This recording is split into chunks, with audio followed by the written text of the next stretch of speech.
Hi, I'm Karina and I'm a science communicator and I am also an educational VR innovator.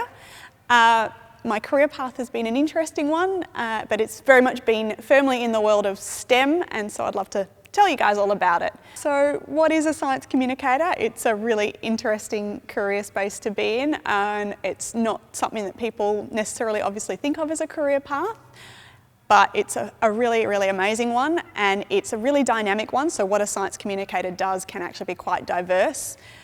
For me, I think at the core of what I do is actually supporting and representing some other people with really amazing jobs, and that is the scientists. So I am actually currently the Science Communications Officer for the ARC Centre of Excellence in Plant Energy Biology at the University of Western Australia, and I actually represent about 200 plant scientists who've come from all over the world with amazing skill sets here to Australia to focus on plant-related studies, and specifically they look at plants at a cell and molecular level. And while they're doing their amazing research, which is all moving towards our future food security and improving crops, I sit alongside them and I run an education and outreach program that is designed to connect people with the science that our researchers do, to connect our scientists with the community and with students, and to showcase the sort of research and innovation that's happening in this space. It's a really awesome job. It's been a really interesting career path to get here for me, but I think at its core, and the reason that I'm most passionate about it, is because it's all about inspiring and engaging people. So it's actually much like what I'm doing right now. It's talking to students or the community about science, although usually I'm not talking quite so much about myself and talking more about the science. So how did I get here? Well, when I was in year 11, I think, I had no idea what I wanted to do, but I was studying biology at that point, and I was doing something called Punnett squares, which is genetics.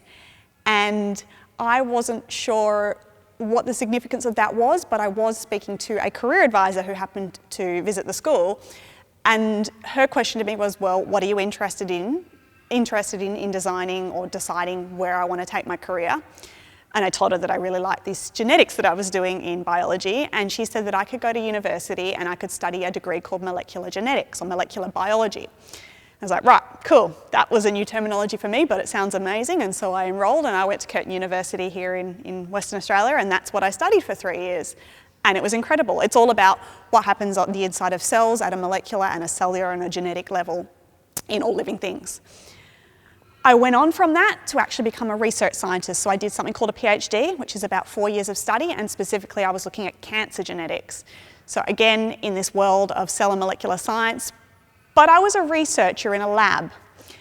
And while I did really love that, I actually was reflecting at that point on what it was that I most enjoyed and realised it was actually more the talking about the science. It was talking to my peers who were studying with me, or my friends and family, or even members of the public about some of the things that I was studying, especially in the world of cancer where there are a lot of questions, and having those kind of aha moments with people where I've explained something and they've had that aha moment and understood something, and I really liked that. So I thought, what I want to do with myself is communicate science, teach science, as opposed to actually being in the lab doing science for the rest of my career.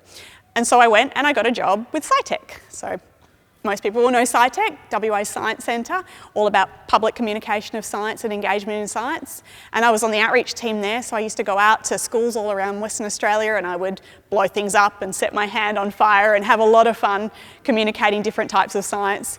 Very, very cool, but again, reflecting on what is it that I really enjoy, and I realised that at its core, what I was most passionate about was actually communicating the sort of cell and molecular science that I'd studied. That was really the area that I was most passionate in.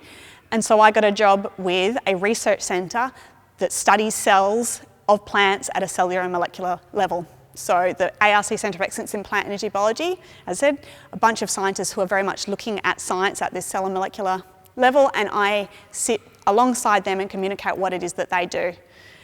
And the ways that I do that have been really, really exciting and dynamic. So I use everything from social media to mainstream media. So if a scientist has a really cool publication that they've just put out, I will sit with them and we will write a media release so that we can showcase what they do out to the world. I will do hands-on programs with community or with students or with school groups. And I've been really, really lucky because of the place that I sit and because of the nature of our centre, I've been able to work with some really novel resources for communicating science. The things that are a little bit different, including our BioBounce, which is our inflatable bouncy castle plant cell. It's huge. We throw people in and they bounce around a plant cell, but we communicate the science over the top of that. Things like our planetarium movie. So a few years ago, we created a planetarium dome movie that we would play out at SciTech. Called it Plantarium, and it took people inside the world of our laboratories, into the world of plants, and into the world of our science. And so you might be noticing there's a bit of a common theme here with immersing people in our science. And so that presented an opportunity for us. About 5 to 6 years ago, virtual reality started to become a much more mainstream thing. And so we thought, well, can we use this medium and this technology to immerse people in our science in a digital way?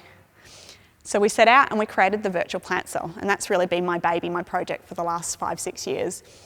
The virtual plant cell is an entire suite of educational experiences that take people inside of a plant cell. They show them what happens inside of that cell, but they also showcase the sort of research that my researchers at Plant Energy Biology do. And we've taken it out to the community. We've had some really fun times showcasing it there.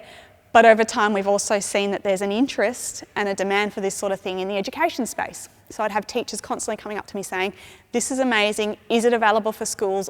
All my students think cells are two-dimensional because they were learning about cells from textbooks. And so we thought, yes, this can be available for schools, but how do we do this? Because there wasn't a lot of precedent for the use of virtual reality in schools at that point. And so part of my journey has been very much taking what we did in the early stages with the community and figuring out, well, how do we migrate the virtual plant cell into schools? How do we curriculum align it? How do we think about the educational outputs that we can get from it? A really cool moment for me was a study that we did a few years ago with students where we showed that after they went through the virtual plant cell, they started to model up and visualise cells as three-dimensional rather than the two-dimensional cells that they understood after they'd gone through a textbook version of cell biology. And for me, that was such a massive win because that was the moment that we realised that, yes, this is a novelty for education, but it actually has value in the classroom. Virtual reality can actually be used for education in a very new and very advancing way.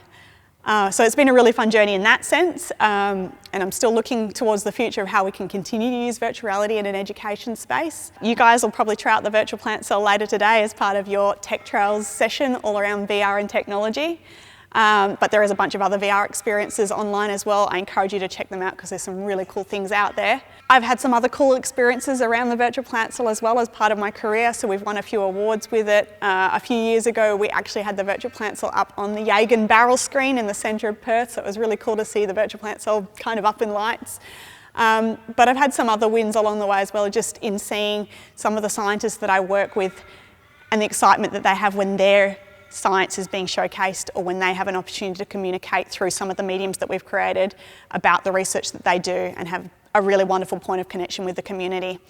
So my career as a science communicator, scientist come science communicator come VR educational innovator expert has been a convoluted one, but every step of the way it's been very much about pursuing the things that I enjoyed, looking at what opportunities were out there, and I think asking a lot of questions about what opportunities existed and where I could go with this. So that would be my advice to you guys.